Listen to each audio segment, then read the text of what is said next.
పౌష్టికాహారం తీసుకోవడం, నిత్యం వ్యాయామం, యోగా సాధన చేయడం ద్వారా గుండె సంబంధ వ్యాధులను నియంత్రించవచ్చునని మెడికోర్ హాస్పిటల్ వైద్యులు doctor Pranav, centre head Subhakar Rao పేర్కొన్నారు. కాకినాడ భానుగుడి సెంటర్లో మెడికోర్ హాస్పిటల్ ఆధ్వర్యంలో వరల్డ్ హార్ట్ డేని పురస్కరించుకుని సైక్లథాన్ నిర్వహించారు.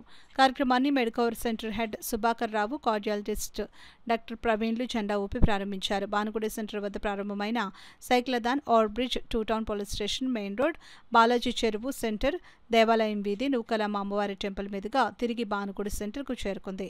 ఈ సందర్భంగా doctor Pranav, centre head Subhakar Rao మాట్లాడుతూ మెడికోర్ హాస్పిటల్ ఆధ్వర్యంలో వరల్డ్ హార్ట్ డే సందర్భంగా 999 రూపాయలకు హార్ట్ చెకప్ ను ఏర్పాటు చేశామని అన్నారు.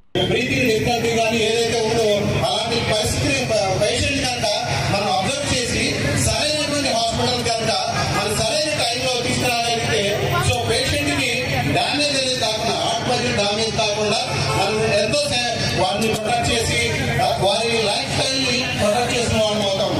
దయచేసి ప్రజలందరూ కూడా ఈ యొక్క 5 అంశాలని గుర్తుంచుకొని పేషెంట్స్, మీ యొక్క చుట్టుపక్కల ఉన్న వ్యక్తులు కావచ్చు, బంధువులు కావచ్చు, లేదంటే మీ సొంత వ్యక్తులు ఎవరైనా సరే, కుటుంబ సభ్యులు ఎవరైనా కానీ ఎలాంటి సిమ్టమ్స్ వచ్చినా కానీ లేట్ చేయకుండా సరైనటువంటి టైంలో హాస్పిటల్ తీసుకురాగలిగితే మెడికల్ హాస్పిటల్ ప్రామిసింగ్ యూ